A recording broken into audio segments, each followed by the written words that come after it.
I will now call this meeting to order.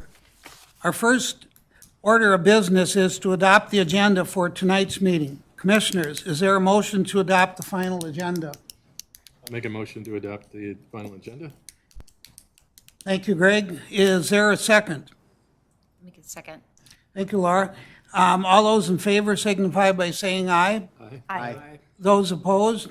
Thank you. The motion carries. Our next order of business is to adopt the minutes from the December 7th, 2021 Planning Commission meeting. Commissioners, is there a motion to adopt the minutes? I'd like to make a motion to adopt the minutes. Thank you, Laura. Is there a second? I'll second that motion. Thank you, Greg. All those in favor signify by saying aye. Aye. Aye. Those opposed? Thank you. We'll now move on to the first discussion item.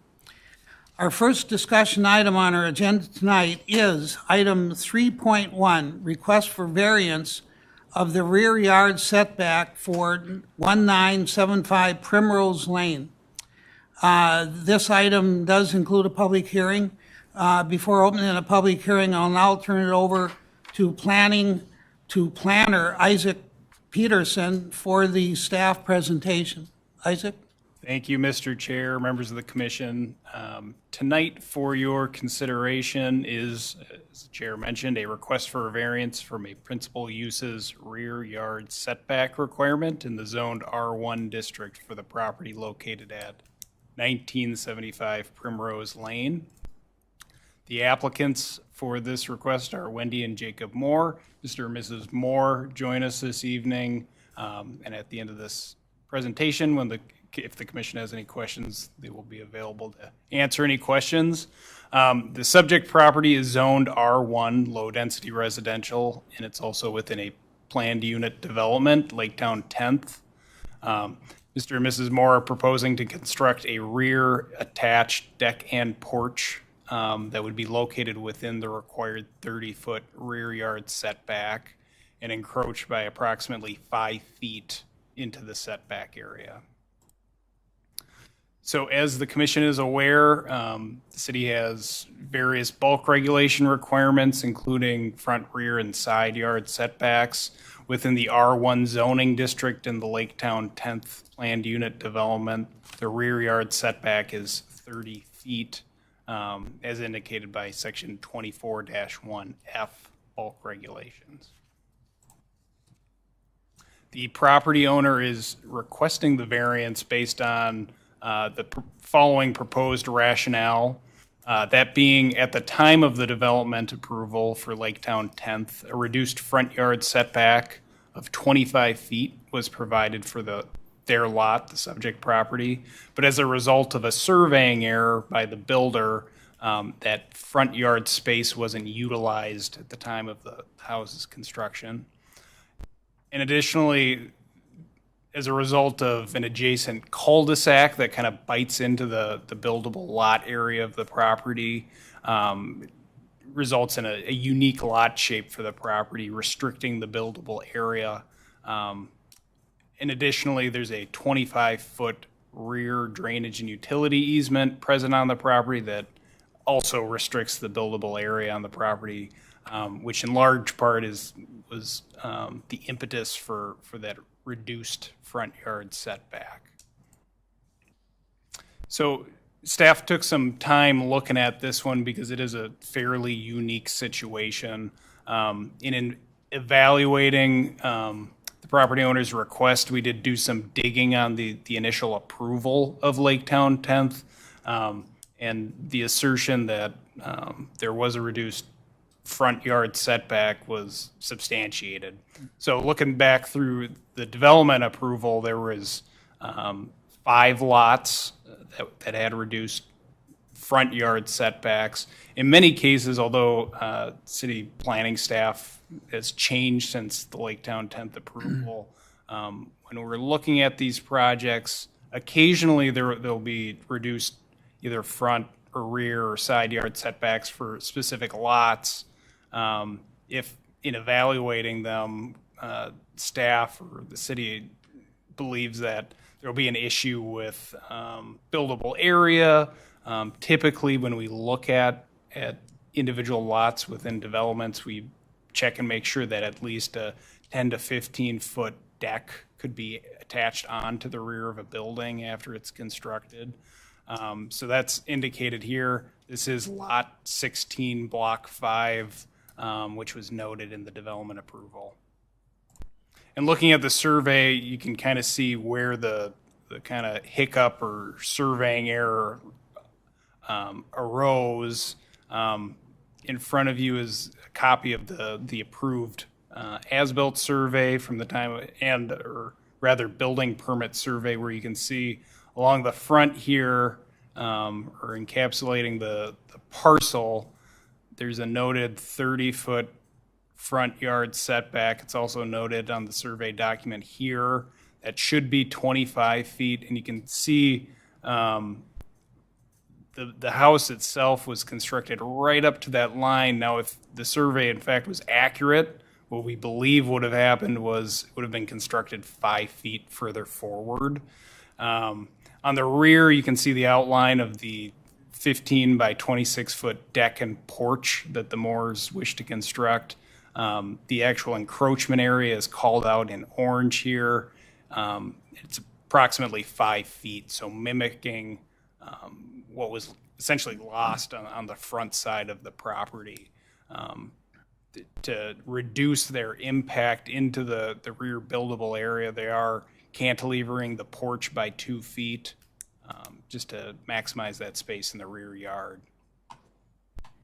And then you can also see the large drainage and utility easement that would otherwise not be buildable in the rear yard area, so they're staying out of that space. So as the commission is aware, city has guidelines for reviewing variance requests, those being that a variance will be granted if it meets the following thresholds. 1, the property owner proposes to use the property in a reasonable manner not permitted by the code. 2, the plight of the landowner is due to circumstances unique to the property and not created by the landowner or previous landowners. The variance, if granted, will not alter the essential character of the locality, and economic considerations alone are not constituting the practical difficulties for the request. The board may also impose conditions in granting of variances. A condition must be directly related to and must bear a rough proportionality to the impact created by the variance request.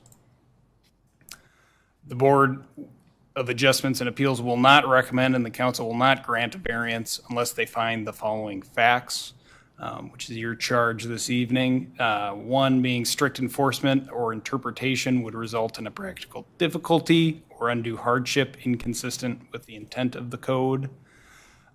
2, there are exceptional or extraordinary circumstances or conditions applicable to the property, use, or facilities that do not apply generally to other properties in the same zoning district. 3, granting the variance will not adversely affect the public health, welfare, and safety and will not be detrimental to the property or improvements in the neighborhood. And lastly, that granting the variance will not allow a use which is otherwise not permitted in the zoning district in question. The Planning Commission must find that the plight of the landowner is due to circumstances unique to the property, and they should not grant a variance unless there are exceptional or extraordinary circumstances or conditions applicable to the property, use, or facility that do not generally apply to other properties in the same zoning district. So for the commission's background, and because we review many different variance requests, this is kind of an odd one, just because of the nature of how it came to be. Unique lot shapes, as the commission is aware, can constitute practical difficulties. Technical errors may be used as a rationale for a variance request if it's found that it was not directly a result of the property owner in question. In staff's assessment, we don't believe that this is the case here. It looks like a pretty cut and dry surveying error or oversight at the time of the house's construction. That being said, the commission should consider whether the subject property's unique lot shape and the surveying error noted resulted in a practical difficulty to construct a rear yard deck and porch, much like other homes in the neighborhood. So with that, staff is recommending approval of the variance request. We can certainly stand for any questions. And again, the applicant does join us here this evening, and I believe we have a gentleman that wishes to speak in the public hearing portion. This is a public hearing item, so we can stand for any questions, but I'll turn it back to you, Mr. Chair. Very good, very good. Thank you very much, Isaac. And so I will now open it to the public hearing. Is there anyone here that would like to speak on their behalf? Yep. Yep, just identify yourself and go right ahead. My name is Jake Moore. This is my wife, Wendy Moore. This is our house, and appreciate the time and opportunity to come speak to you about our appeal with our variance. As you've just heard, we were faced with this unfortunate error created by our builder, and would appreciate any understanding that you'd have for us. This wasn't discovered until our contractor actually pulled the permits from the city, and given our neighborhood, size of house and lot, feel it's a reasonable addition to that. So we thank you for any time and consideration that you guys have. Thank you. Very good, very good. Thank you. Is there anyone else that would like to speak on their behalf? Neighbors?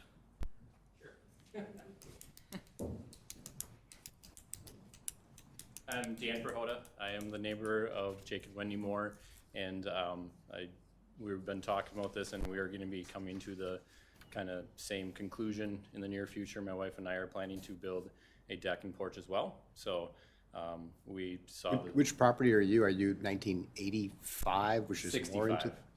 So it's you're to the to north. the north, okay. Yep.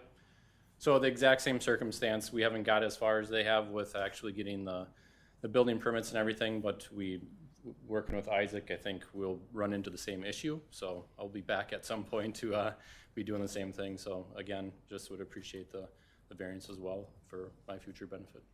Do you have the same survey error issue? Yes, it's from what we understand, it was the exact same that we had the 25-foot allowance, but they didn't take that in the front to build it forward 5 foot. Okay. And that's a documented error. Is that? Yeah. Okay.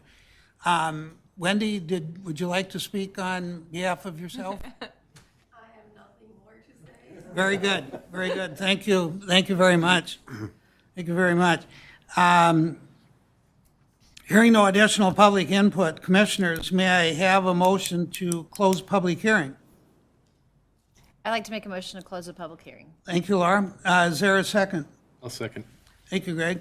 All those in favor signify by saying aye. Aye. Those opposed? Thank you. The motion carries. I will now open the floor for the Planning Commission to discuss. Commissioners, any questions or comments?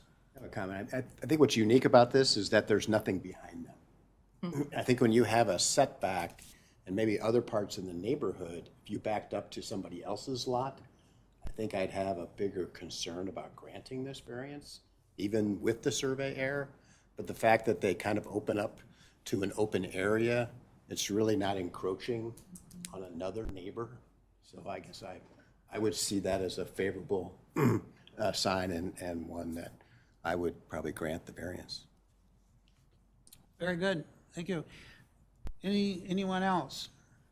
Well, I echo Commissioner Schwarting's assessment, although there is another neighbor, and that's the city of Victoria. And there is an easement that's granted so that we can get in as the city to maintain and dredge the drainage ponds. So I would only propose one condition on granting the variance, and that would be that every variance that we're going to grant, because it sounds like we're going to have a second and possibly maybe third, depending upon if any other homes in the subdivision have a similar plight, and that would be if the city has to get in and operate in that easement, then any damage or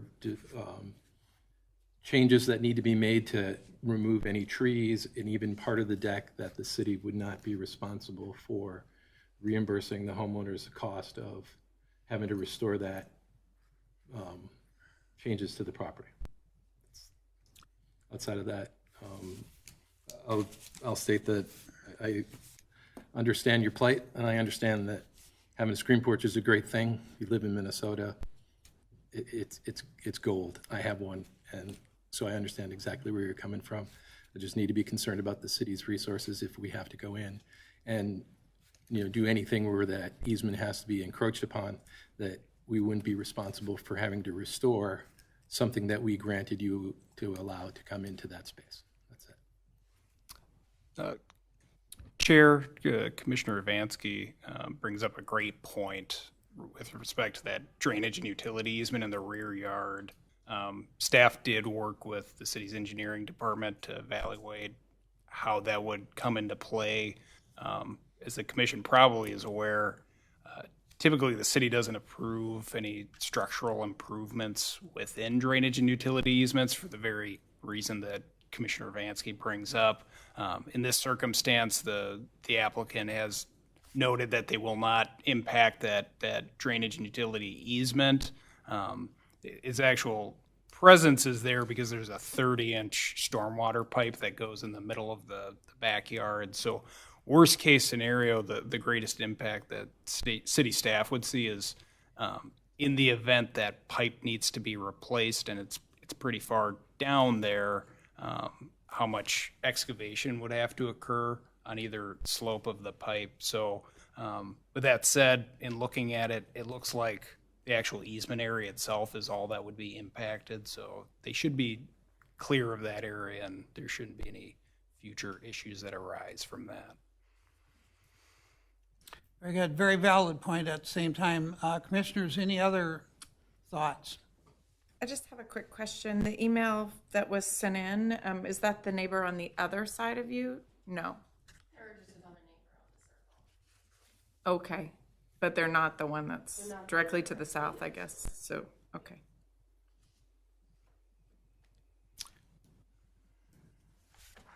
You addressed everything that I would ask about neighbors, negative impacts on the easement.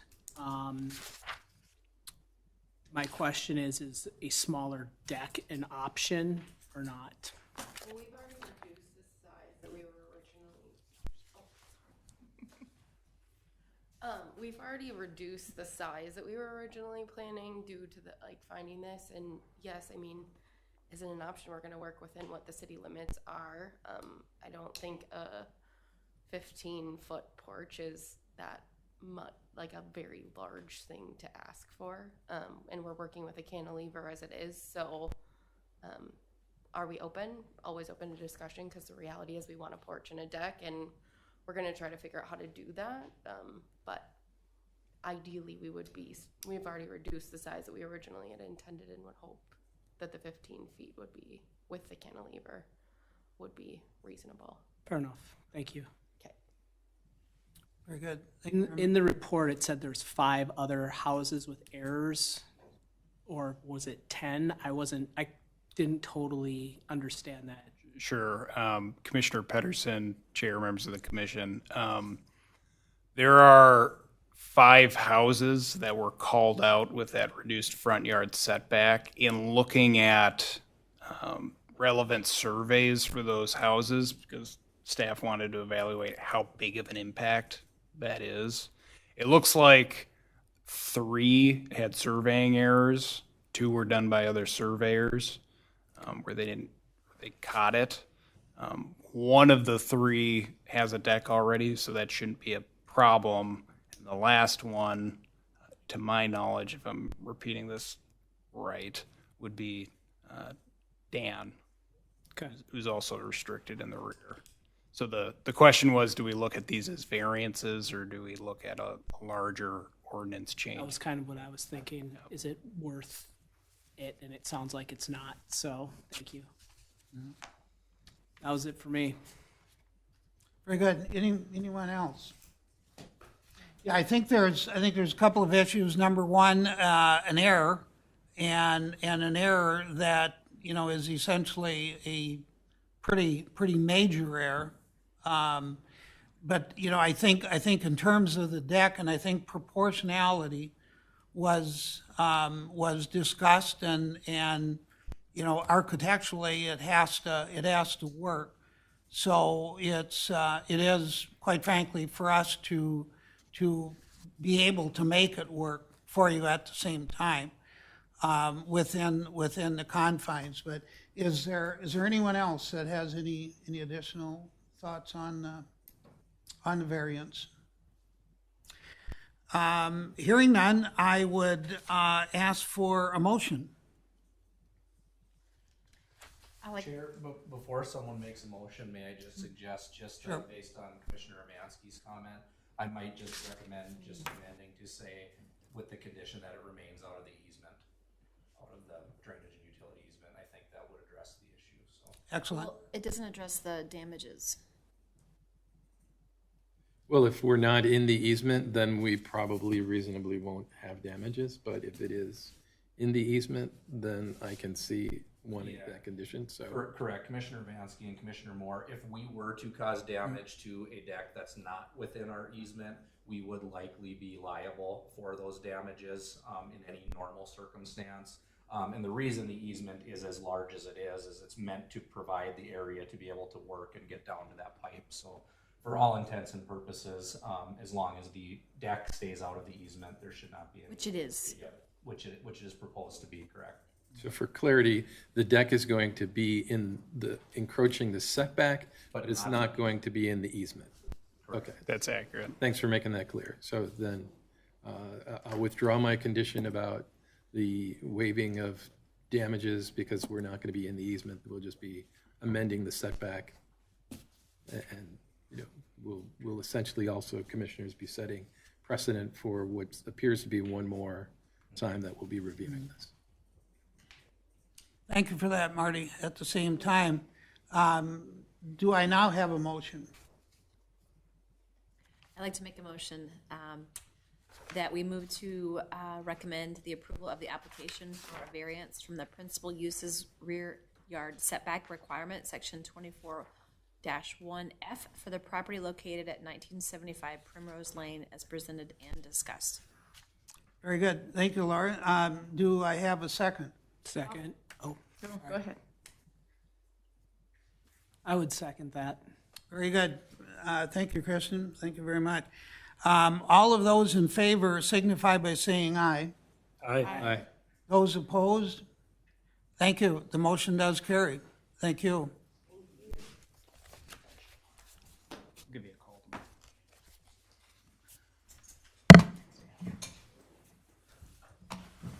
tomorrow. Our second item is item 3.2, residential zoning district discussion.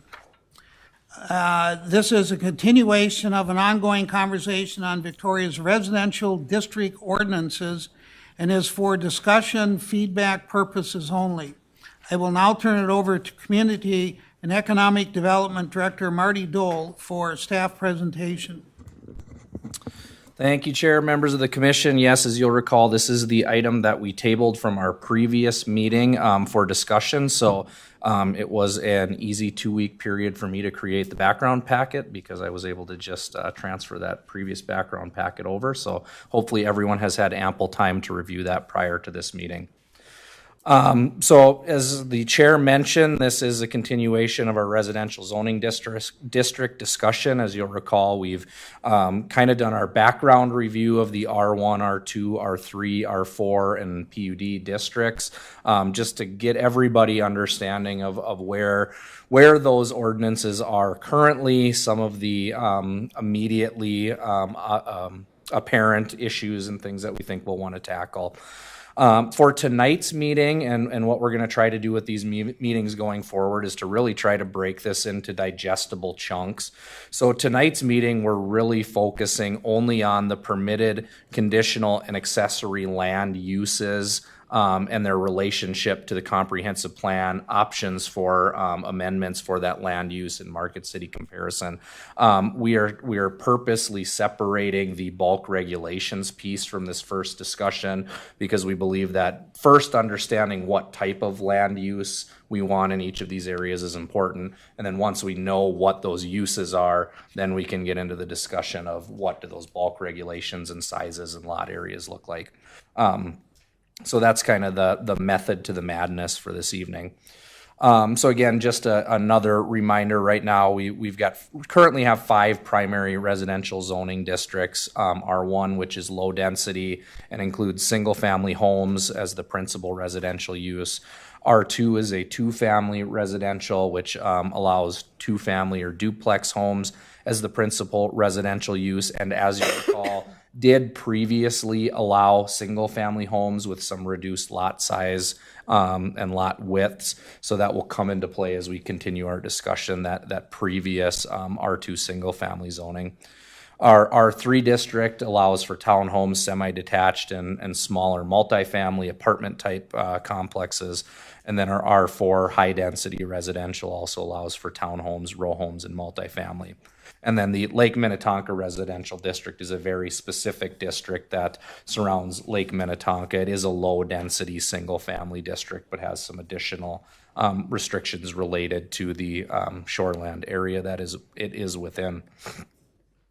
So one of the first things, and we did allude to this when we were doing our review a few weeks back, is that currently our residential zoning districts do not have a nice connection to the city's comprehensive plan guided land uses for low, medium, and high density. Our R1 alludes to low density. Our R4 notes high density. We don't really have any medium density, and we don't really make that connection to the comprehensive plan within the ordinance. And as I mentioned, single family medium density is just not currently achievable under our standard zoning. So the only way to get to medium density, which is a guided land use in the comp plan, is either through duplexes or townhomes or through a PUD if you try to achieve that with single family.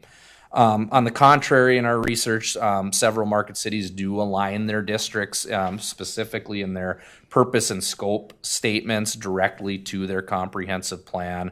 So an example of the city of Rogers was included in your packet and shown on the screen today, where it specifically calls out their mid-density residential district applies to those properties that are classified as medium-density residential and mixed-density residential in the comprehensive plan, and calls out what that density ratio is.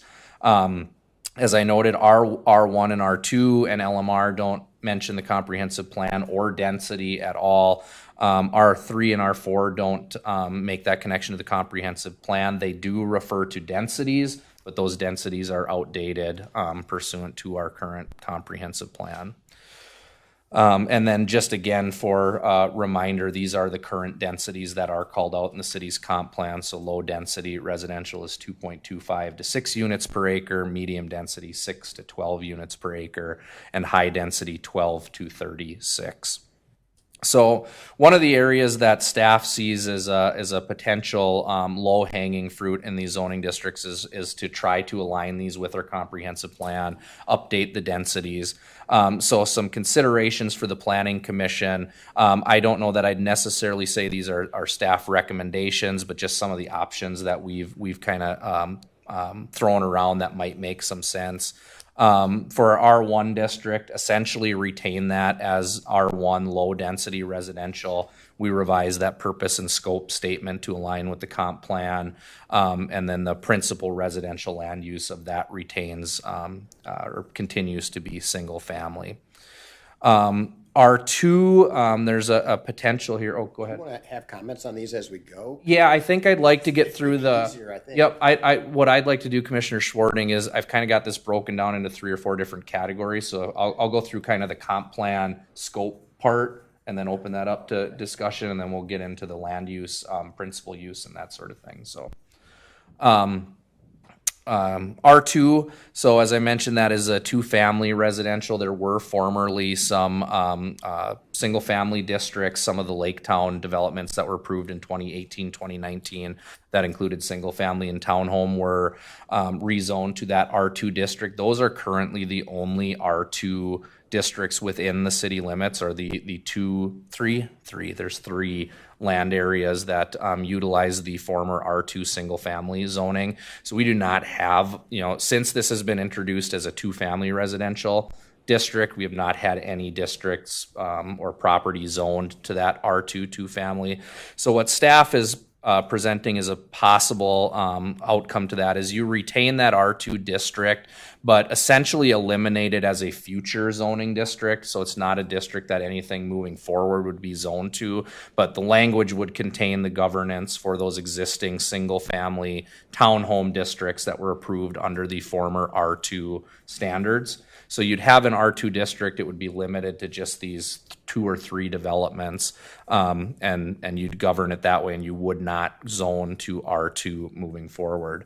And what you'd essentially then do in that scenario with your R2 duplex option or opportunity is you'd incorporate that into an R3 district, which staff thinks may make some sense to rename from a multifamily residential to a true medium density residential district, again with revising that purpose and scope and aligning to the comp plan, and then including a number of mix of uses that could potentially meet that medium density single family villa type products, duplexes, townhomes, row homes, and even possibly small apartment multifamily type complexes. And of course we'd get into the details on that once we get into the bulk regulations as to what the sizes of those different uses would be, but potentially having a variety of different land uses to achieve the medium density.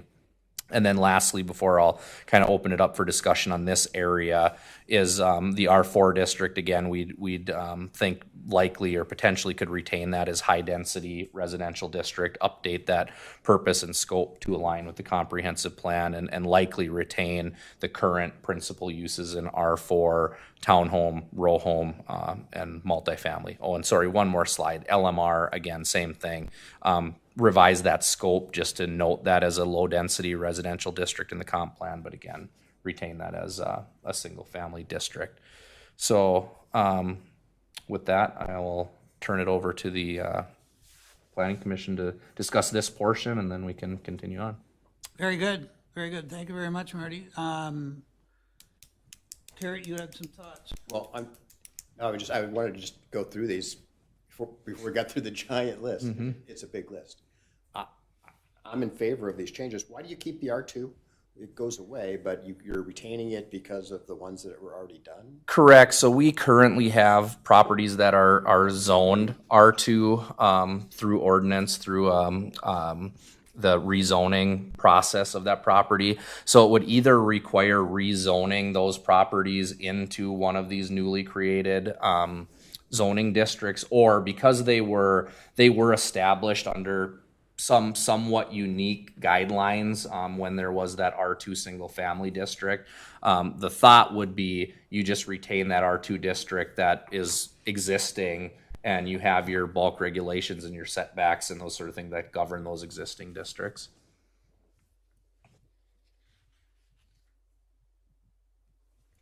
I just have a question. Hopefully this is the appropriate place to ask. On the 2040 comp plan, where we have medium density and high density kind of slated, that color-coded 2040 comp plan, what are they typically zoned on that 2040 comp plan? So Commissioner Moore, Chair, members of the commission, the comp plan does not actually go into the zoning district. It really is just that guided land use. So the comp plan and the zoning district really, or zoning ordinance really should work together, which is one of the reasons we're recommending trying to make a better connection to that. So as I mentioned, we have property that we have guided as medium density residential and have guided as high density residential, but medium density residential, we don't really have depending on the use, don't necessarily have an appropriate zoning district that that property should be zoned to once annexed and developed. It's tricky because you can't get too firm with how it's going to be developed because we don't know, right? I mean, so much of specifically the future area that's going to be developed, you don't know at Victoria Drive and Inkler, you don't know how it's going to be developed and where exactly it's going to land. So you kind of have to be flexible. And Commissioner Moore, members of the commission, I think that is the intent and has, even with some of the developments that have started in our south growth area, so the Hunters Brook and the Marsh Hollow developments. So when you look at those in the comp plan, you see just kind of the colored blobs, right? So you see we want some medium density here and we want low density here. And then certainly when you're within those properties and even with adjacent properties, the city has that flexibility to kind of determine, okay, this area, developer thinks makes sense to be the medium density area. The Hunters Brook one is a good example there. If you look at the actual map, the medium density area is more towards the south part of that property, but they actually ended up doing the villa homes more on the north part. So they're achieving the density that's guided, just kind of not exactly where the painted blob on the map is. So I think that, that flexibility is there when the planning commission's reviewing this, the city council's reviewing this. And then there are always opportunities if, down the line, something just doesn't align with how it's guided to do comp plan amendments and property rezoning and those types of things. So the city and the, planning commission as an arm of that do have a lot of flexibility. But we like to use the comp plan as kind of the starting point of this is what we think should be in these areas. Just a question on the comp plan. Can you educate me on like the low density having it 2.25 to 6 and then carrying 6 over to medium? It seems like it makes some gray. Why didn't we go 2.5 to 6 and then 7 to 12? I am perplexed. And I'm sure there's a reason. Yeah, so Commissioner Murray, and I hate using this excuse, but I'm going to use it again. I was not here when the comp plan was developed, so I can't tell you exactly what the rationale was for creating those breakpoints, other than it was likely looked at other comp plans and how other people were breaking down their low and medium. Kind of think from a developer, it's almost easy to say, okay, so if I'm a developer and I'm in between low to medium, I'm going to kind of use my, my benefits from the one that benefits me the most. So I think that we might want to also think about, does it make more sense to say, here's low, here's medium, here's high? Because otherwise I'm going to kind of use that to my advantage, I would imagine, which might be okay, but I just think it's another gray area. Yeah, and it's a guide anyway, so maybe it doesn't matter that much. Right, and typically when we're reviewing these things, it's a little bit opposite from how you've described it. As the developer will come in with, this is what we want to do, and then we're saying, yep, okay, that meets the comp plan, how it's guided. Or if it didn't, right, if it came in and they were right at that 6 units per acre, and we say we want to be in the low density versus the medium density, then that's when I think we'd have those conversations to say. But the calculations usually are not that, right on the money. You're coming in at 4.75 or you're coming in at 2.1. But I suppose if something came in exactly at 6.0, you'd be in there. As a developer, coming from the other side, typically we would look at the city's comp plan, then we could look at their zoning, and we would try to fit what we wanted into their prescribed zoning to not have to go through the process and to have more variances before. However, if we couldn't and we needed it for whatever reason, we would, of course, come forward with it. But we kind of started there. So that's why I wonder, I'm like, it may not matter. And I think, and again, this is speculation because we have not fully baked all of these ideas, but I think that if it were a single family product that was being proposed, we'd likely look to move that to try to get that to the low density. If it was a townhome or more multifamily, it might make sense to try to zone that in that medium density area. Another thing that we will talk about when we get to bulk regulations is that we've discussed internally, and I think I alluded to in a previous meeting, we've kind of tossed around the idea of in those medium density district, if you're going to develop single family homes, potentially introducing a maximum floor area. So if you're going to have small lots to reach medium density, you don't have 4,000 square foot houses on those small lots. You have something that's more reasonable and more in tune with what I think the city envisions medium density to be. So I think those all play into that part of the conversation. My interpretation is that what we're really attempting to do is to tighten it up. There has to be a fair amount of discretion in a development. And there's all sorts of things that, one cannot lay out, 1 square mile, literally, and say, here's how we're going to do it. But the objective is just literally to tighten things up. When I look through this, there's all sorts of, a memory care facility, for example. How does that work into, and can we do that? Should we do that? How do we do that at the same time? And by design, we truly wouldn't put that into our design. It would more, here's an opportunity for this to happen. Yeah, Chair, I think you're exactly right. And part of guiding land use as part of a comprehensive plan is not necessarily to say this is the exact use that we want in this exact location.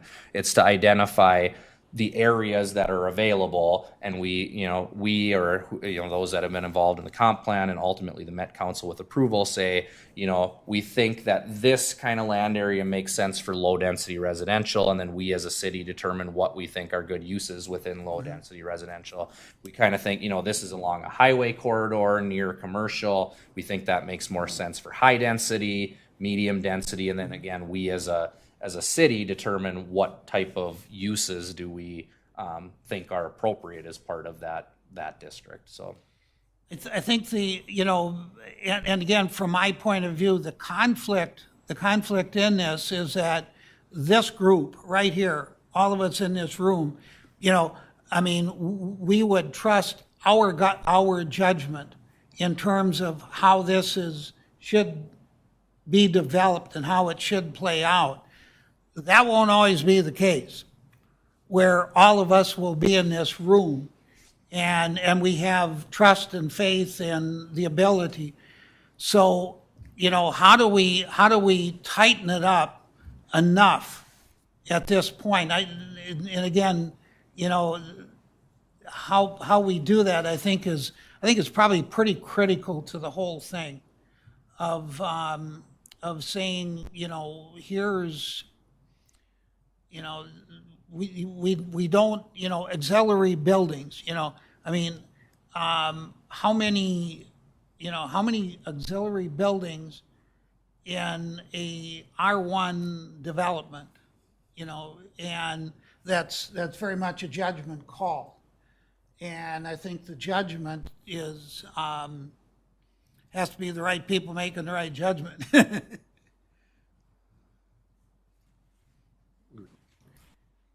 So I don't know if we go through, one portion at a time and say, yes, we agree, or no, we disagree. And is there? Yeah, Chair, members of the commission, I think that's essentially what we're looking at in this meeting. Is we've presented what we kind of see as a opportunity or an option here, and do you, as a commission, agree that we're going down the right direction? So specifically for this area, we're talking about potentially realigning our districts to be more in line with our comp plan, you know, if we see head nods, yep, we think that makes sense. We'd anticipate taking that back, and that's the direction we'll go when we start mocking up the actual ordinances, which we're probably a ways away yet before we'll actually get here's a draft red line ordinance for everyone. But that gives us the direction to say, okay, now we can go back, we can start putting that language together. You know, we're on the right track, right, as we continue to move forward. Because we are, for all intents and purposes, maybe to the extent of 90% R-1 and R-3. Chair, that's correct. We are primarily R1. The city's majority of the city is R1. I do have the slide in here that kind of indicates the select few R3 parcels.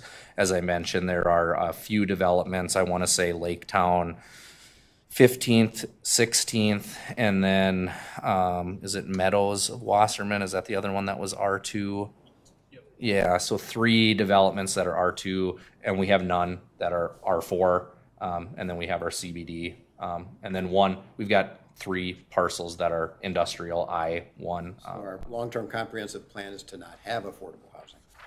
Well, no, I'm sorry. This is our current zoning. Our comprehensive plan is trying to diversify that and identify more diversity. I'm saying currently within the city, we don't, and we know that's an issue.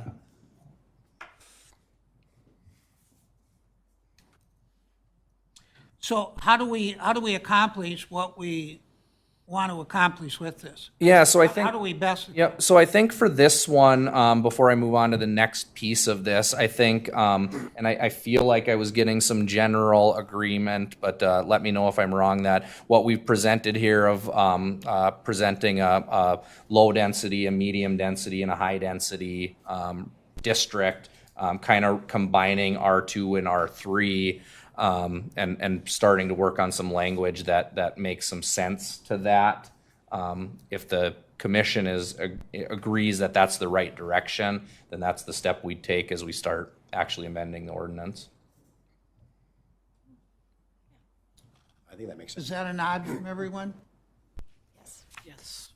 Yeah, I mean, I'd say that I am supportive of trying to standardize and simplify, and then in the same vein, take out language that appears to be prejudicial, or where you could see in some of the way this was worded that it could be construed as somewhat exclusionary, and that's, I don't think, our aim. I think our aim is to have an equitable structure that works for housing that meets the needs of the community and doesn't necessarily portend or suggest that certain things don't belong or certain things do. So I think it's a noble pursuit to kind of get our ordinances to reflect that that tenor and that language. Mm-hmm. Is the R4 mostly like apartments? Because you mentioned the townhomes and stuff again. Isn't that going to be more R3? Yeah, our R4 currently allows for townhome, row homes, and apartments as principal uses. But again, if we're aligning this to our comprehensive plan, it would have to meet that high density. So if you've got townhomes and you're not meeting the minimum density for high density, which is 12 units per acre, you wouldn't be able to, under this, what we're proposing to do here, you wouldn't be able to zone to R4, you'd be R3. We don't have many R4 zone properties. We don't have any. Zero. Zero. Okay. Zero R4. I was thinking that this multifamily project over here. CBD. Which is a mixed use district. My only, I don't know if this is the right place to discuss this, but the count is 36 units per acre. I just hate to, at this stage, narrow that. I think about the future commercial district, and there is a high density section on that plan, and as it's envisioned, that apartment unit, if it becomes one, which it's likely going to be, is to support those industrial businesses that are there. And in my mind, that's going to be affordable housing. And the best way to create affordable housing is density. So I just get nervous. And maybe 36 units is fine. Julie, you could probably comment a lot to this point, but Depends on height. yeah, I mean, we've got the railroad that's right there. So I don't know. That's my only pause. Commissioner Moore, Chair, members of the commission, I think some context that's good, and it's kind of counterintuitive with the density suggestions, and a big reason why we don't have any R4 zoning districts in the area is that when you're looking at the density of a parcel that's to be developed, it's usually more diluted, meaning, when a property develops, here, a large portion of the property is either wetlands or unbuildable area. So when you're talking about an acreage, you could have a 10-acre parcel and only 2 acres are developable, which is kind of the common vein with these higher density areas in Victoria, or proposed higher density areas. I don't think there's any wetlands in that section, though, where the high density is. If I'm wrong. Tell me I'm wrong. I don't think that there is. Without seeing a map, I couldn't Yeah. tell you, but There is. What did Wetlands also seem to pop up in places you don't expect them. We've seen that in a few residential delineations recently that, they're saying there's a wetland there. We got more rain. Let's get Plan B now. what did Bethesda end up being? R3. That was R3. Bethesda did end up being R3. So I think I got some direction here, so we can take that as we continue to move forward. So kind of moving into the next part of this conversation. So in addition to those principal residential uses, our code also allows for additional principal uses. So things that would be allowed within these specific zoning districts by right without needing a PUD or a conditional use permit. Again, bulk regulations for these things aside, which we'll want to talk through in a future meeting. But right now, R1, our low density, and our R2, our 2-family density, allows for state licensed residential group homes serving 6 or fewer persons, municipal facilities and city parks, places of worship, cemeteries, memorial gardens, any utility services, schools, nursing homes, retirement communities, residential care facilities, daycare centers, and then golf courses, country clubs, clubhouses, etc. So as we're thinking about the land uses that we think are appropriate for R1 moving forward, again, staff believes that things such as municipal facilities, parks, utilities, services, places of worship, schools, they seem to be pretty low density residential type uses. Those are the areas you see them. Those are the uses that there are, the districts they're zoned under today. So staff believes that there is some validity to retaining those as principal uses in an R1. Similarly, things like a private recreational business like a golf course or a country club, Deer Run is currently an R1 zoned property. Because that is an allowable use, principal use under R1. So we believe that there's potentially some opportunity to be able to, or some advantage to retaining that as either a principal or potentially a conditional use within an R1 district. And then again, I think this is where it probably involves a little more discussion as well. So right now, by reading the code, it allows daycare centers. Staff thinks that there's potentially some validity in retaining the ability to have in-home daycare, whether that should be considered an accessory use versus a principal use. And again, some of those smaller state license type group home, in-home, live-in facilities, again, either as a permitted, conditional, or even accessory use. But potentially, the question is, do we want to have a Montessori school or some other big daycare center in an R1 district? As of today, you could likely, or you potentially could get one of those. And then another item of discussion is to discuss things like nursing homes, care, retirement communities, residential care facilities. which again are allowed permitted uses within R1, and whether they should continue to be permitted, potentially be considered conditional, those types of things. So before I move into the R3, R4 area, I'll toss it back for some discussion on this item.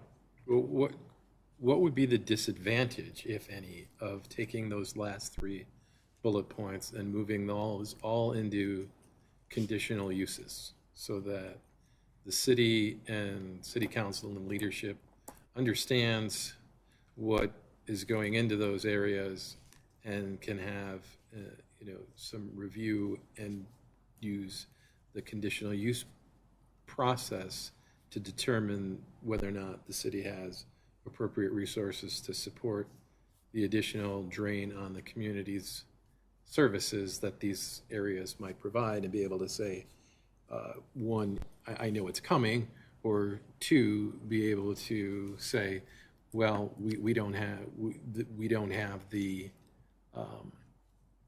police, fire, other public safety measures available to support that based on our read of what's going on. So I guess that's just where my head is on those points. Would we bog the system down by pushing those out of just, you can plunk it down, versus we want to see it come and know who's getting involved, what is it going to bring to the community, so that we can get that out and discuss in a public forum. And Commissioner Mansky, members of the commission, I agree with that wholeheartedly. Again, as we're looking at these and talking about things like nursing homes or care facilities, even daycares, just seem to be something that are much more higher impactful type uses in an R1, and potentially make some sense as a conditional use versus a permitted.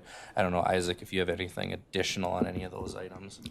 No, Chair, members of the commission, it would likely give the city more discretion and kind of looking at things on a case-by-case basis. Obviously, the situation is important for each of these. Are we seeing a lot of proposals? No, but could we? Yes.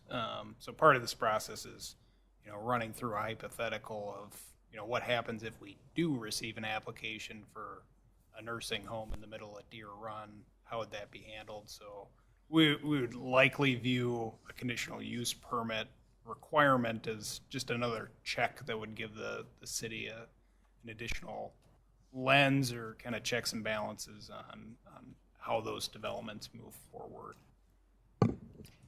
Does the city require licensing for in-home daycare or care facilities, or do you know? Right now, they're required by the state to be licensed, and we allow, as long as they are state licensed, which I don't know that we track or know of all of these, but according to the code, if they are state licensed, they're permitted use in an R1. Daycare, and then small in-home 6 or fewer care type facility, residential care. But I don't know that we're tracking any of those licenses.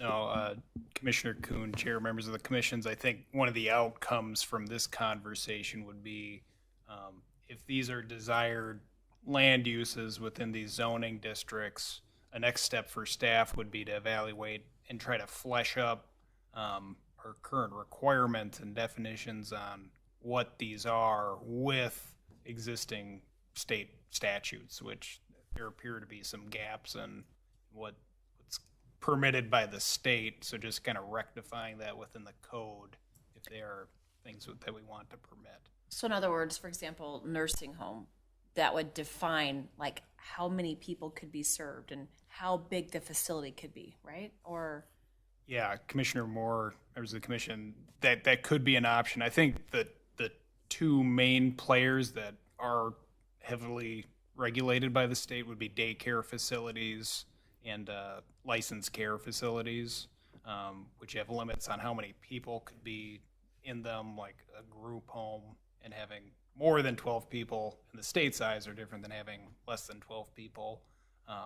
Currently, that's not identified within our zoning code, so they are two very different things. where does that fall within the ordinances? It's not zone, I mean, like, where does that fall within, like, Current zone, current ordinance? It would, Like what ordinance would that be? yeah, it would likely fall underneath the zoning code. So most, when we're doing our market city evaluation, most cities do identify them as, you know, you define land use A and define land use B as two different things. You know, ideally in line with what the state's regulations are, just so they can be delineated. So we could, if in fact the conditional use permit is the right route, you would list these uses and at the same place, the same ordinance, elaborate on the criteria. Correct. Okay. So an example of that, and Marty kind of alluded to it, is, you know, you could allow daycare facilities with 6 or fewer people as a permitted use, and then a daycare facility with more than 6 people as a conditional use that would require further review.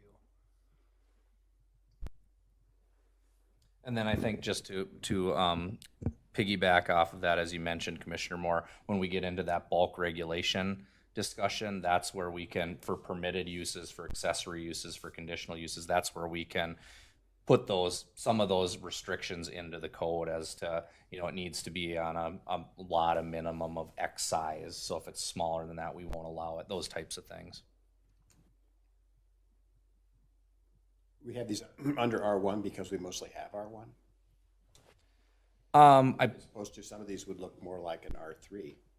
Yeah, and Commissioner Schwarting, members of the commission, you're stealing my thunder a little bit as we move into R3, because that's one of my notes on there, is that some of these things that we may think of for conditional uses potentially in R1 might make more sense as permitted uses in an R3 district. But yeah, you're correct. I think it was just to provide some flexibility to allow those things. And honestly, I don't know when the last time this R1 code was updated. It's been several years, so I don't know all the history that, or if even this level of discussion went into it when it was first put into place. But we do know, you know, the things that we know is a lot of the development, a lot of the required services that will be coming down the road, that will happen one way or another, and to be able to piece that together and say, so, you know, for example, you know, one of the topics for downtown South is a nursing home, a larger facility, and all of the other services that'll be involved in that. You know, we know that's going to happen. You know, we know that daycare is a need at the same time. That's CBD though. Yeah. So it's a little different. A little different, yep. But I think preparing for that to, you know, to kind of have our minds where we're saying, you know, within reason, we know what's going to happen. And within reason, we can have a vision of how that's all going to be put together. So, Chair, members of the commission, and again, step in if I am summarizing or misinterpreting, but it's sounding like we think things like nursing homes, care facilities, daycare centers, potentially could be a use within an R1, but would like to see those be conditional uses versus permitted uses. Is that Conditional? Yes. correct? Yes. Seem accurate? And I would Marty, agree with that. I just wondered, when you say daycare centers, you're isolating that from smaller in-home daycares? I just think that's where you're going. Yeah, I think that's where staff is at, and again, Planning Commission, if you disagree with that, but and we've even talked about, you know, because we know that home occupation is another item that needs some work. It's not defined at all within the code, and we allow it as a use, and we don't have a definition for what it is, but you know, potentially like a live-in, you know, the people that live there and have an in-home daycare, you know, could that potentially be considered under home occupation up to a certain amount of kids. So if it's your home, you live there, it's not your principal use, it's essentially an accessory use as a home occupation. Maybe that, you can factor that in. But yeah, the standalone principal use daycare, I think is what we'd be looking at as potentially conditional use. I agree. Yeah, with an awful lot of discretion.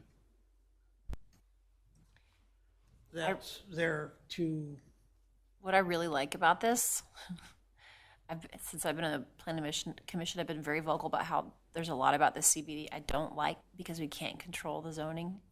It's one of the reasons why I joined the planning commission.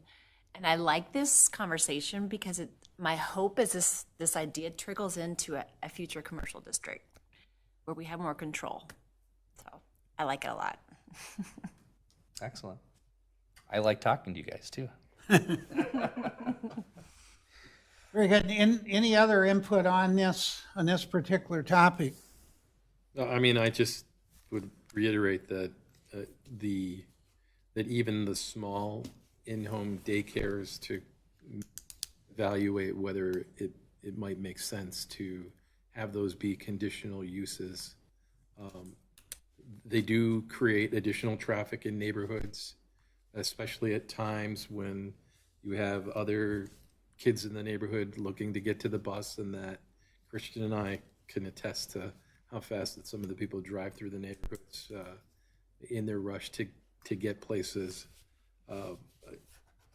In maybe some of the other districts that those would just be permitted uses, but at least it gives a forum for the city to understand what is happening in the community, and at least somebody can say, this is who I am, this is what I'd like to do, and we have use our land rules to make sure that smart decisions are being made for our community.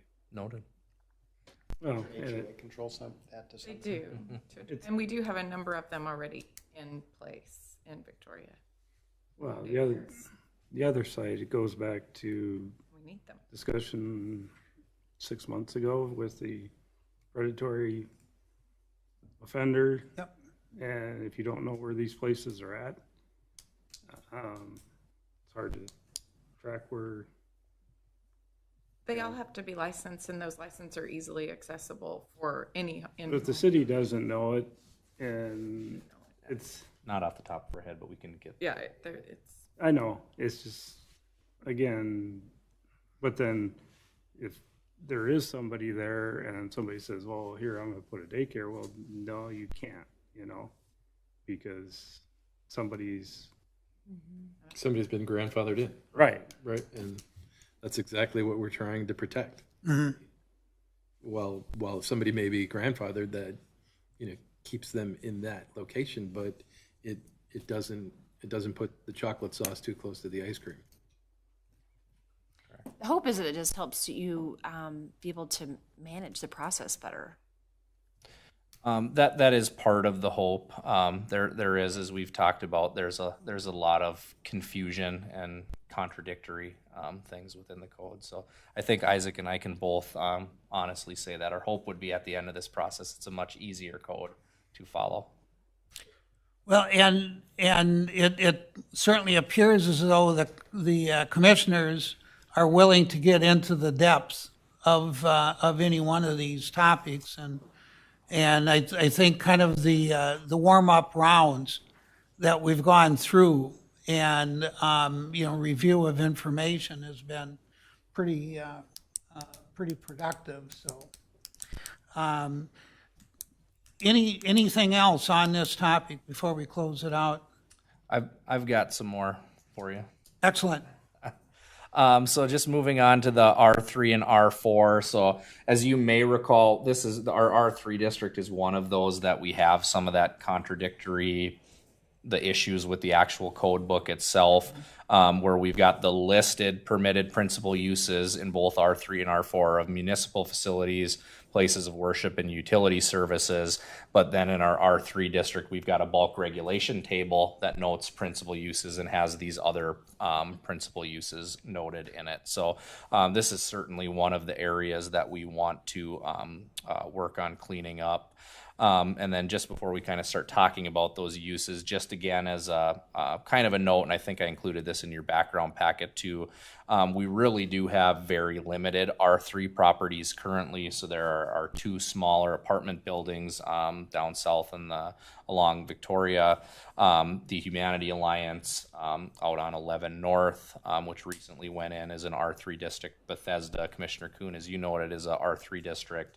Augustana Emerald Care, Mount Olivet are R3, and then we've got a couple of kind of medium density townhome single family areas as well. So Madeline Creek, that was approved 5-6 so years ago, up by 5 in the park. That's a townhome and some single family that's zoned R3. And then Marsh Hollow, which will be coming before the Planning Commission and City Council in January, likely is looking at zoning there. It will be PUD, but the underlying zoning of their townhome area being R3 zoning. So it's kind of already just naturally becoming that medium density type district. And then you see some of these other uses like we've talked about as conditional uses in R1, memory care, nursing home, care facilities, those types of things as being in existence. So again, I think from a staff perspective, and as we mentioned, or as I mentioned to Commissioner Schwarting, there might be an opportunity that those types of uses are or should be permitted uses within an R3 district. Again, we'd want to work on defining those and working on the bulk regulations, but allowing them, kind of these are the areas, R3 areas, medium density areas where we want to see these types of facilities. So again, just some considerations. Again, I think municipal facilities and utility services as principal uses, I think is a given for any district. Again, considering retaining places of worship as a principal use. We do already have some in that R3 zoning. So then again, clarifying the allowance of the residential care facilities, group homes, nursing homes, care, retirement, and whether they should be permitted or conditional in R3. Schools, again, is another one that I think is open to some discussion as to whether a school in a medium density guided area is a appropriate use. And then similar to those recreational business, golf course, country club type things, are they appropriate principal uses within a medium density guided area? So I'll tip it over to the Planning Commission again to kind of talk through some of those things. Very good. Thank you, Marty. Any discussion on this particular topic?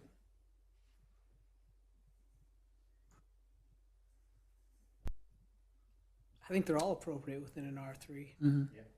Yeah, I'm struggling with why we wouldn't have these be appropriate, yet they were in R1. So. And I think, and again, just from previous conversation, are we thinking that these types of uses as permitted uses in R3 versus conditional and as they would be in R1? I would say yes. Yeah. Mm-hmm. I changed tennis courts to pickleball courts, just to be up with the times. I'm just using the language that's in the code right now. Okay, excellent.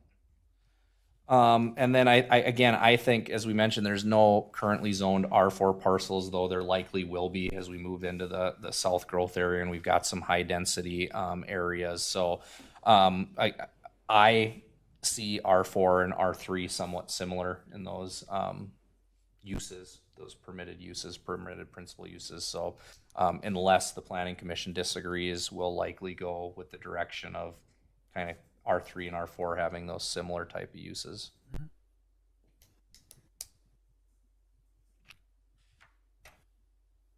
Necessary facilities for sure.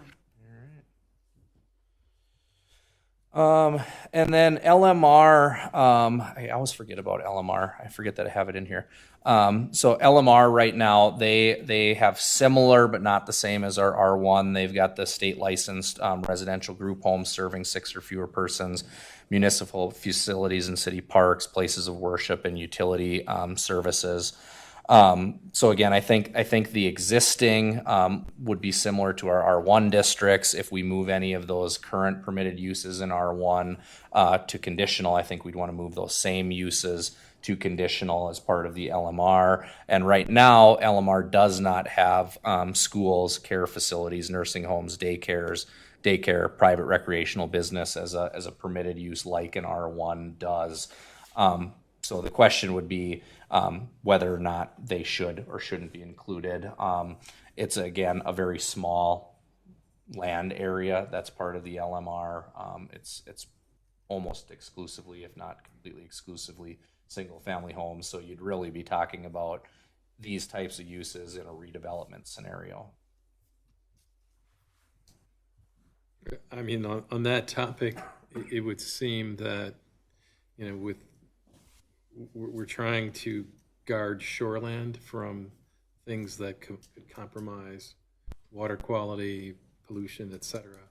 So from that perspective, it might be prudent to look at those uses that would be conditional so that we don't all of a sudden plunk down something that decides that it's going to spill diesel fuel into waterways and nobody saw it coming. I think that's a good point. Excellent.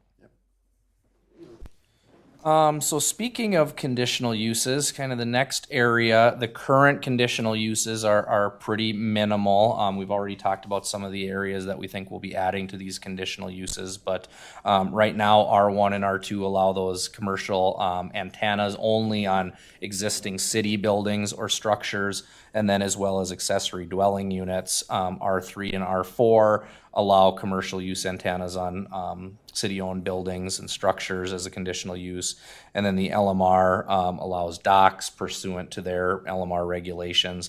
And then a home occupations is a conditional use, which requires a little bit of discussion because, as I mentioned, all the other residential districts include home occupations as a permitted accessory use, whereas in the LMR they are a conditional use. So just some of the consideration items for discussion. I think, again, staff would see a benefit to retaining those antenna towers on city-owned buildings and structures as a conditional use, being something we'd want to look into. We've talked about those previously noted permitted uses that we think we might will be kind of looking at as changing to conditional use. Accessory dwelling units is another one of those items like home occupations that is very poorly defined, and we know we'll need to dig into that probably in its own meeting just for those as well as we refine this, and which districts, if any, they are acceptable. Again, you're likely when you get into the bulk regulations discussions and in most cities that have these require larger lots to allow for these ADUs, you're probably not going to see those in an R3 or R4 district, so it probably is only relevant to R1 districts. And then the question about the home occupations, just in general, whether that should be a conditional or permitted accessory use. A lot of people working from home. Is that an occupation? Commissioner Shorting, Chair, members of the commission, I think something that warrants the commission's discussion is because we don't define what a home occupation is, we can't necessarily identify what a home occupation is currently. So the potential there is because likely 50% of the city of Victoria is working from home right now. I think there's likely a consensus that that's okay. But identifying what is a home occupation or what home occupations warrant further discussion in most cities, items where if someone's bringing a dump truck home or commercial equipment to their home that generates noise. Those are typically where you'd see something that would require a conditional use permit or something to that end, or Like cutting hair, barber, beauty studio. yeah, items that generate traffic. So there's a million different ways the commission and the city could go with that, but I think a good start would be to simply identify what a home occupation is, what the city wants to see, and what we don't want to see, which again, typically in most cases is that more heavy commercial activity in a residential setting. Is it typically that cities use the term home occupations, or do they use home-based business? Because home occupations, like you said, that could be all of us almost, and that's why I'm wondering if defining it a little bit. But that would be good to look at. Commissioner Moore, chair, members of the commission, more oftentimes than not, it's referred to as a home occupation. There's a bunch of different ways you could go with it, but identifying what that is really the bread and butter. Yeah. What would require a license? What would require a permit would be beneficial, because we lack that authority to enforce if someone has some higher intensity home occupation to say you can't do that, because more oftentimes than not it's a permitted accessory use that they're allowed to do by right. Well, would we bring potential by the occupation moniker, bring in perhaps certain things that are of a hobby nature that could be, noxious in terms of, let's say I decided that, my woodworking hobby, I'm going to expand it into Japanese charring of boards, because I think that that's a cool furniture dimension.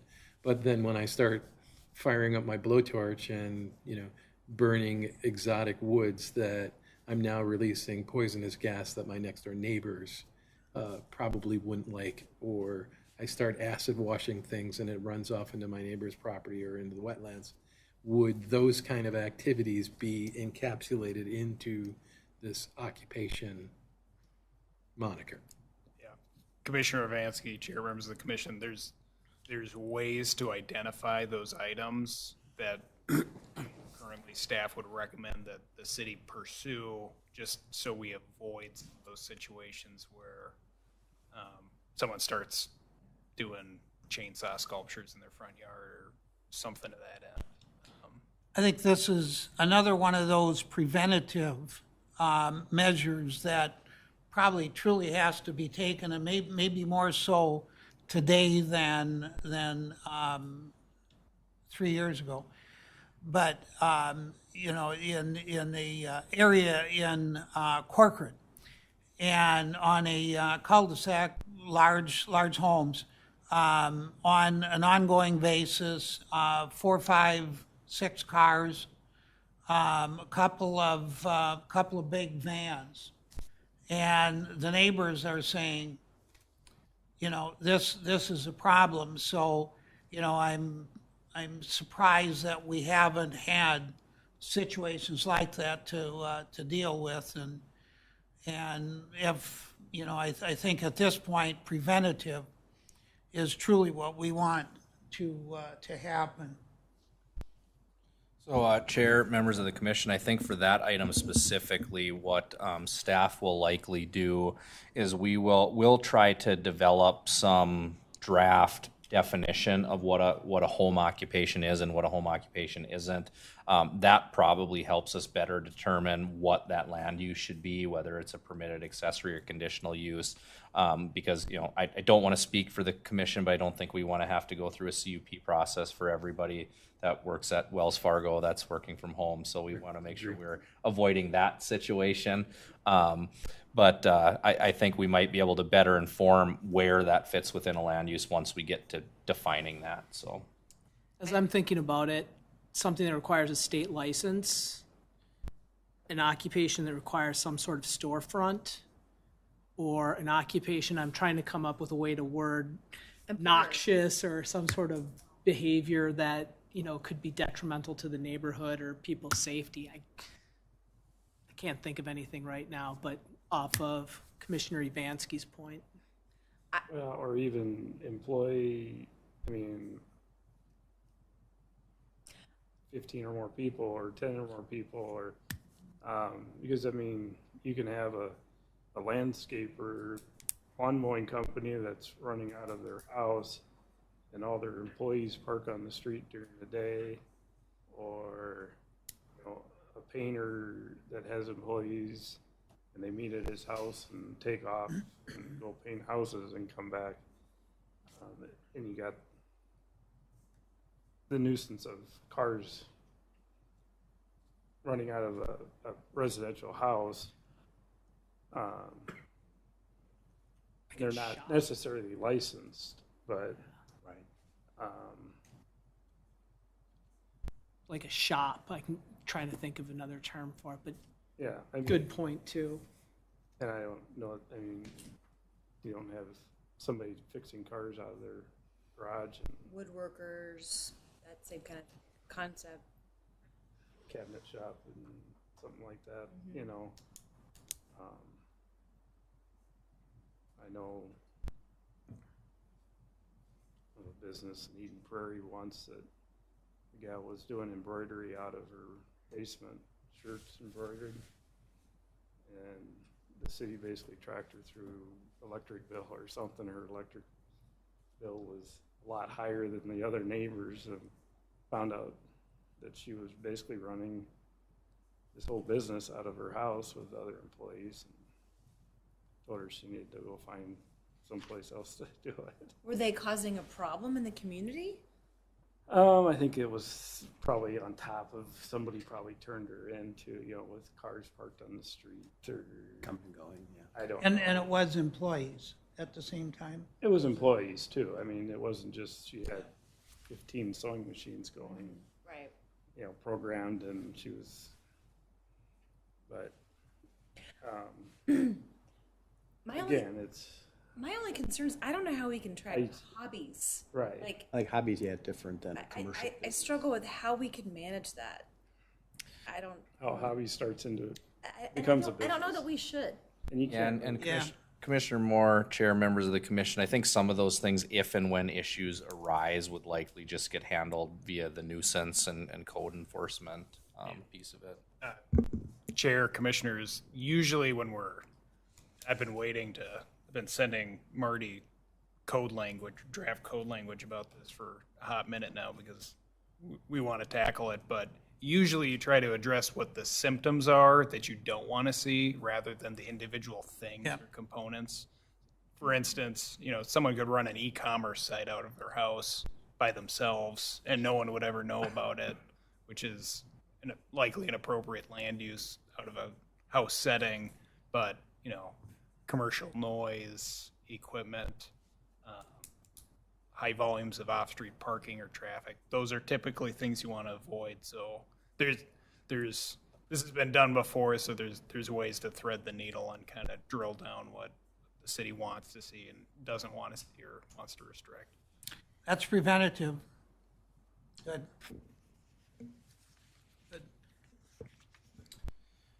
All right, continuing on to accessory structures. So I won't go through and read this list, but I think you're all somewhat familiar with the current R1 and R2 permitted accessory structures.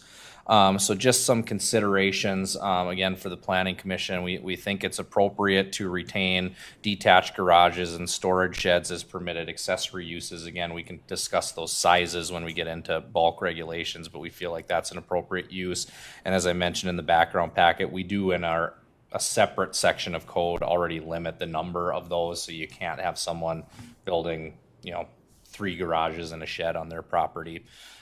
We also think that things like private recreational facilities, swimming pools, sports courts, pickleball courts, those temporary construction buildings, solar collectors, docks, patios, and detached decks are likely also acceptable permitted accessory uses, again, with maybe some tweaks to their bulk regulations and that thing and such. One of them that's called out, and I'm not sure why it's specifically called out, is greenhouses as a permitted permitted accessory use, but again, I think, Isaac, unless you disagree, I know we didn't talk about this before the meeting, but, we'd likely look at that similarly to another, sheds and garages and not necessarily as a greenhouse separately from those types of things. And then we've talked a little bit about home occupations. And then again, we've talked a little bit about in-home daycare, whether that's accessory use principle, et cetera, so. And I think on the greenhouse, the appearance becomes one of the key things. And if the neighbors do not find a greenhouse very attractive, a homemade greenhouse, and I've seen them, that's a problem. I mean, I believe that without controlling, all of this stuff, there's some, we have to give guidance to. Well, wouldn't that be similar to a storage shed? As far as guidance, you could have a pretty Yes, it crappy looking would. storage shed. Yep, yeah, what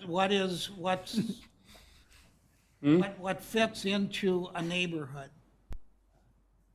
What would fit into a residential neighborhood? Certainly pretty wide open definition, but ultimately, I think that's what it becomes, is that it flows with the appearance of the rest of the neighborhood. Thoughts on that? I mean, that's easy to get through as long as, building materials and dimensions are outlined, which they are with the sheds. Same concept. I think the greenhouse was probably put in to control what is going in the greenhouse. Versus just it popping up, and I don't know. Well, and Which is why it was called out, but the other thing I'm gonna tell you is you need to take the sports courts out of your ordinance and call them athletic courts. because it is a brand. It is trademarked. Good to know. Interesting. I've got legal papers telling me I can't use it, so. It is the brand, yeah. Good. So, we have changed everything to athletic courts, which covers your basketball, pickleball, whatever courts. So, that's kind of the way we've gone in my business. So athletic courts aren't the Vikings before a judge. Yeah. But I don't know why greenhouses might have been, that might be the only condition, but I just, to keep somebody from building a huge garden greenhouse and having it lit all year long, or. Yeah, and I think, commissioners, we'd likely, if we had a zoning permit come in for something like that, we'd likely treat it the same way we'd treat a shed anyway, so. Yeah. Show me the pictures. Show me So if the somebody design. had a shed, It's still. they wanted a greenhouse, They we could would still say, put a use. can't have a greenhouse because you already have a shed, correct? We'd likely use the 2 out of 3, do you think? I shouldn't answer that question, Isaac knows more. Chair, members of the commission, I think as it's written, because a storage shed is defined as something that stores materials and is X amount of size, and a greenhouse is considered something separate, it wouldn't fall into that requirement. I think it would be likely, the natural progress on reviewing it would be that it's a shed. So I think the recommendation would be, let's just put that under the same umbrella as a storage shed and kind of wrap up that loose end. I will say, of the permits that I've reviewed while I've been here, I haven't seen a single greenhouse. And I doubt that any have been permitted as standalone items frequently in the last 10 years or so. How many people are doing sheds that aren't getting permits? Commissioner Moore, Chair, members of the commission, I would say when we don't get a permit, we hear about it very quickly. we get a lot of shed permits, especially over the last year. And typically, whether it's the association or something else, and associations cover a large portion of the residential neighborhoods in the city. They go through that check first and then to the city. So there's usually pretty good coordination there, but there's. Yeah, we have to have HOA shed approval. I don't understand how you can have 3-car garages and still need a shed. Oh, I do. You have 2 teenagers? You have too much crud. No, it's all about cars. I don't have a shed, but. These are people these are people, they don't have teenage kids yet. They have toys. Yes, they have toys, exactly. Yeah. Yes. Adults got toys. What was I gonna say? I just lost my train of. What about, would like a playhouse be the same as a shed then too? Because we see a lot of the big kid playhouses that are like mini houses that pop up in these large homes. Would that be like a shed? Or a recreational facility? Commissioner Murray, Chair, members of the commission, typically what we see is they're smaller than 200 square feet. If it was larger than 200 square feet, it would require a building permit. But because they're temporary in nature, we typically don't require a permit. I guess usually we wouldn't want a judgment call when we're looking at something, but there's been very few issues, and typically don't knock down any playhouse doors to get them to get a permit first. But I guess it depends on the situation there, and maybe we just haven't seen anything crazy. But there's kind of a distinction between what's being used to store materials and what's being used to play in and whatever. Yep.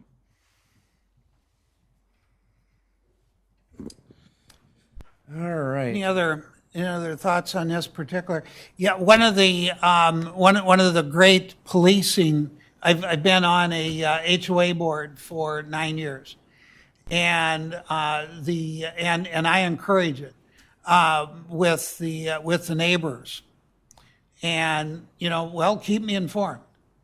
Keep me informed. If you see anything, get to know all of them and say, well, if you have any questions, let me know. And that's pretty self-policing. So. All right, I'm almost done. I think I only have 4 more slides left. So moving on to R3 and R4 permitted accessory uses. Again, these we looked at these when we reviewed the R3 and R4 code here a few weeks back. But this, again, as you'll recall, was referring to some of those detached garages in a common building or space, those sports, athletic courts, swimming pools, those types of things for use by joint members of a homeowners association, storage buildings for common use, and then some of the other permitted accessory uses that we see in other zoning districts. So some considerations for the Planning Commission just related to R3. Consider including different permitted accessory uses based on land use within that medium density residential. What I mean by that is if we do allow a medium density residential and have single family, townhome, duplex, apartment, multiple different types of uses that would be allowed in an R3 district, you may have to break down your accessory uses based on what type of use it is. So I don't know if I included the example in my slide, but I know I included it in the background packet. So for example, if you were in a single family villa or duplex type R3 zoned area, there's potentially an ability to have a detached garage or a shed. Maybe a detached garage doesn't make sense, or even a private recreational court kind of thing. Whereas if you're in a townhome or an apartment in an R3 district, it probably doesn't make as much sense to allow those as permitted accessory uses. So the list I included in the background was solely for example purposes, but I think the idea here would be that if you do have that more broader land use R3, you may have to break down your accessory uses by the housing type in that land use. Wouldn't your hardcover calc come into play in some of that too? It likely will, yeah, it likely will. So if you're talking smaller lots, you know, if you do get a smaller single-family lot for medium density, you're gonna be creeping up on your hardcover pretty quick, which would not allow some of those additional things.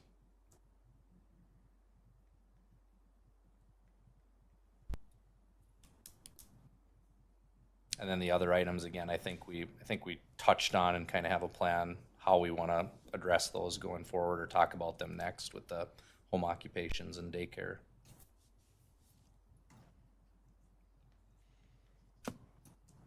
It feels like with some of these, there are certain touch points on certain types of activity that might be beneficial to have conditional use across all the zones and define these activities are conditional use regardless of what zone it is. These become accessory use regardless of what zone, and then finally, you know, these are just generally going to be what's acceptable everywhere. Yeah, and I think that's our hope, Commissioner Vansky, Chair, members of the commission, that we can, for as much as possible, try to streamline things. We know there'll be some differences, I think, just based on housing type, but as much as we can try to streamline that, so we, again, it makes review of developments and building permits, and it makes code enforcement action a lot easier when you've got some consistency. Marty, if you make these changes and then all the existing businesses or home daycares or, you know, home occupations that fall into that they would need a conditional use, do they just all get grandfathered in? I think that'd be part of our internal discussion, right? I mean, we'd likely have to run that by Attorney Vos and just kind of get his thoughts on it. And I think part of what we'll want to do as we look at that is just kind of get a list. How many are we talking about? What zoning districts are they in? Okay. So that'll be part of our charge going forward. But yeah, certainly that would be part of something we'd have to figure out before you change a land use. Yeah, I just from underneath somebody. I have a question. This is kind of outside the box, and I'm sorry. I know a business that is interested in potentially buying one of the homes that's adjacent to commercially zoned properties, just right here, Victoria Drive and 5. Do we have any kind of written policy on something like that? Commissioner Moore, I think I may have also had that same conversation with that individual, asking similar question. What makes that situation a little bit easier or smoother is that those properties are actually guided for commercial use within the comp plan. So it would obviously require a rezoning if something like that were to happen, but it shows that the city's intent is that those properties eventually within the comprehensive plan become commercial properties. So you've got some justification when you're going to the city council for rezoning as to why you'd like that to be. How many homes south along Victoria Drive are guided commercial? Just you don't have to, just best guess. Oh, it runs. So that's the zoning. Is it, or is this the comp plan map? That's an old map, isn't it? Yeah, that's from 2017. The new one goes farther. Yeah, click on that one. I want to say, God, I don't even want to guess because I'll be wrong. Give us like 30 seconds and I'll tell Okay.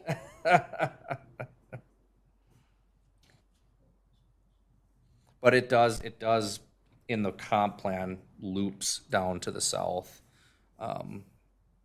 which again makes that rationale for rezoning easier to justify. Okay. And that zone, is it? It's currently zoned single R1, but it's guided. But what would it be?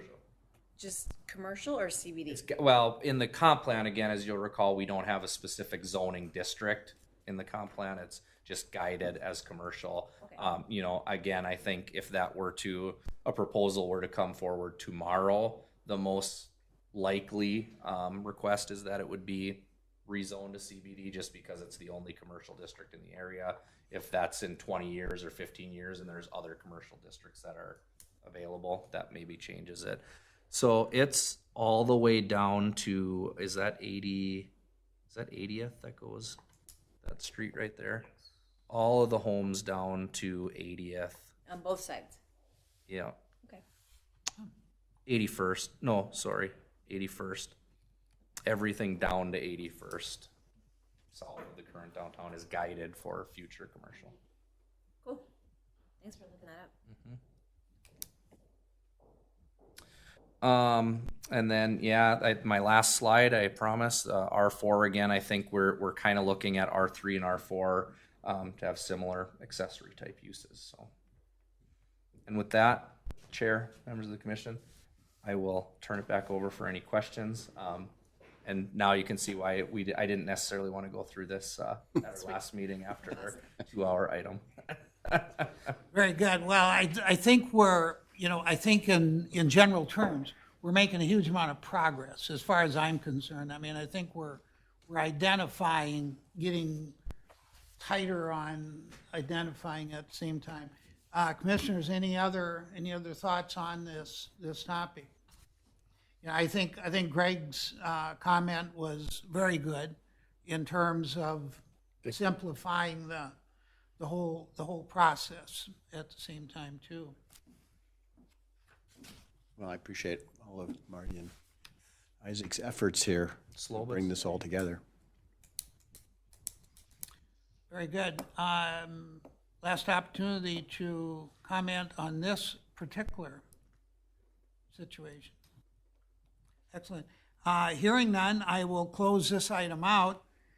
And moving on to the miscellaneous section, Mr. Pedersen has a city council report for us.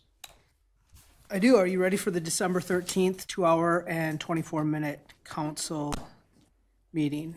More than prepared. I am going to cut it down. I took a lot of different notes, but I'm going to cut it down so I can be as quick as possible with it and just hit the high points for everybody. Started off with a person named Stephanie Alexander, who addressed the city council and talked about expanding WeCab to the Southwest Metro for public transportation. There's supposed to be brochures over there. They are looking for people to help out with that.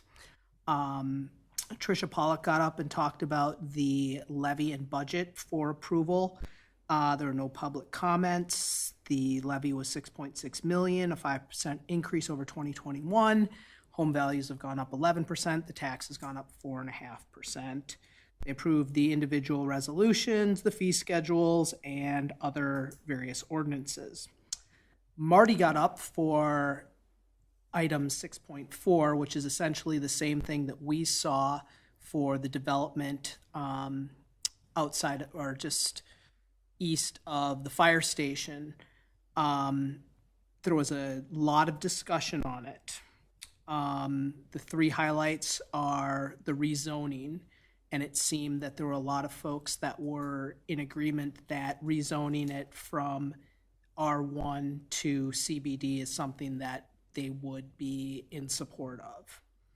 The roundabout went on forever, and it basically came down to, does the city want to approach MnDOT and lever some aspects with the other groups to try to get this roundabout put in place?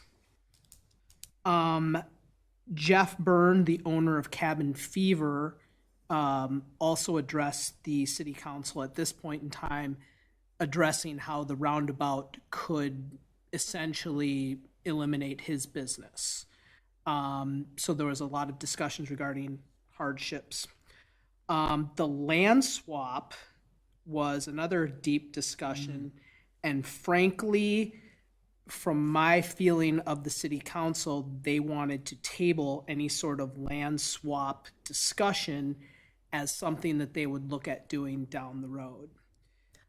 If you are interested in hearing, I forget his name, Mike Phelps' discussion as to why he feels, who's the CEO of Ridgeview, as to why he feels that this is a great development opportunity for Victoria, if you go to hour 2 to 2 hours and 3 minutes, he does a really good job of binding it all up and saying, here's why, and here's what we think is why this would be a good deal.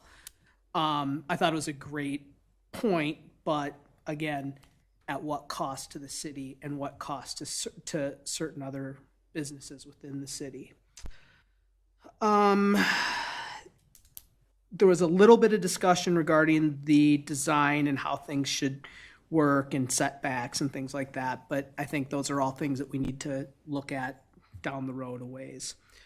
Then the next point, 6.5, was Steiger Lake West updates, which is essentially pushing the city street and the way it looks further west towards the new 13.5 acres, and that was it.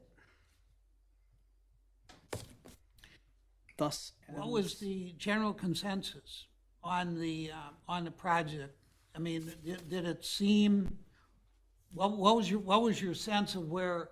After watching it split, I think that there's a consensus to look at it and move forward, how it's going to be done, and I think the roundabout is absolutely something that needs to be done, and then the existing businesses need to be considered for how that's developed, and I think that was a major concern.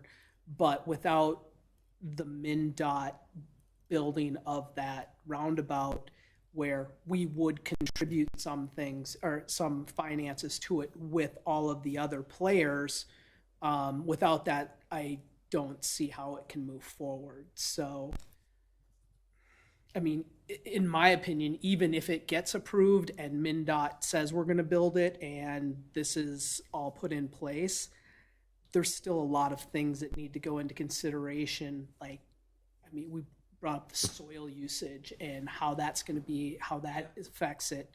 And the $1.8 million estimate, I mean, by the time it gets going, you know, it's going to be 2.2 in my opinion, but that's using my crystal ball. But I think there's a consensus to look at it going forward. I think that there was some pretty harsh, I wouldn't say harsh, but points of we're not necessarily considering a land swap at this point in time, you know. I thought Ridgeview wouldn't come without the land swap. Chair, members of the commission. So just to kind of piggyback off of Christian's synopsis. So correct, the roundabout is kind of the next point of where do we go from there. So the council has indicated that we really need to understand, A, if it's feasible and if MnDOT will allow it, B, how much is it going to cost, C, how much of that cost does the city have to bear. And that's kind of the direction they gave staff. They did give staff the direction to continue to work with MnDOT, you know, allocate some resources into determining how a project like this, or if a project like this would be feasible. But the direction really was, we need to see if this roundabout can work and the cost to it before, you know, then we'll get into the actual development. And then regarding the land swap, there was some request from the mayor to try and separate the land swap from the whole development project, and just, you know, if subsidy was going to need to be discussed, just discuss that specifically with Ridgeview. But again, just because there's so many other things in front of it, it wasn't taken completely off the table. So roundabout again is the main thing. And Commissioner Schwarting, to your question, I don't know that we know the answer to that, is if Ridgeview is, you know, out or not if they don't get land swap. I don't know that they've said specifically. They are obviously requesting that subsidy though. I thought that's when he presented it to us, is without that subsidy it wasn't financially feasible for him, and that he doesn't make any money at the clinic. Well, that's where the land swap versus a subsidy versus the land swap was kind of where they ended up going from what I saw on it. The the question I came out of there with also, and I didn't think about it when we were talking about it, was, the overall Arboretum plan, and what's the plan for the Steiger Lake, the entrance down the street here? Is that going to be a roundabout? So then you'd have a roundabout and a roundabout. Another roundabout. And there's one Dairy that's down Queen. here as well. And commissioners too, I just want to just preface to not get too deep into this conversation since it wasn't an item on our agenda. Right. So I think providing a overview of the council meeting is fine, but I just wanna caution against getting into too deep of discussion on this item without it being a noticed item. So Thank you. Thank you very much, Christian. Appreciate Welcome. it. The only other thing that I would add to the whole conversation is that I think I believe most of us would be shocked if we knew how many people are following what the planning commission is doing and what the city council is doing within. I am involved in all sorts of activities in the community, and it's amazing. It's amazing all of the people that are either watching the planning commission or the city council and have enough of a vested interest to be paying attention. So I think from my standpoint, that's a very, very good thing. The only other thing I'd like to do is to wish everyone a very, very Merry Christmas and Happy Holidays and a Happy New Year. And I think we've had a remarkable year. I think we've accomplished a huge amount. And I'm proud to be part of what we've done. So thank you, everyone, and enjoy the holiday. Same to you. Thank you, Chairman. Thank you, Chair. I'd say that And I'd echo Marty. your sentiments. Thank you. Thank you very much. Chair, members of the commission, just a couple of miscellaneous items from staff. So speaking of the accomplishments from this year, our next meeting on January 4th is our last meeting of the year. Next meeting will be in 2022. We will be reviewing our year-end report for the city council, so similar to what we did with the mid-year report. And just for your calendars, right now we are tentatively scheduled for the January 24th city council meeting to give that report. So we'll be reviewing that, reviewing a 2022 work plan and the meeting calendar. We also will be having recruitment for planning commission positions opening soon. So we do have 3 members whose terms are expiring in the end of March in 2022.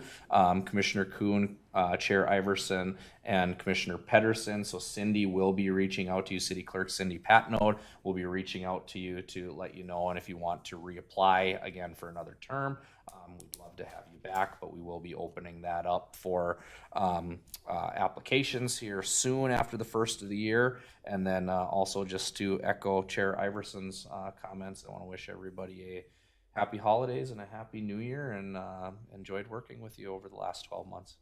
Very good. Thank you. Thank You you. too. Same here, Marty. Thank you very much. Commissioners, any other items? Hearing none, I would call for a Motion to adjourn. motion to I adjourn. move we adjourn this meeting. I'll Do I have a second? I'll second. All in favor signify by saying aye. Aye. Aye. Those opposed? Motion carries. Thank you very much. Thank you.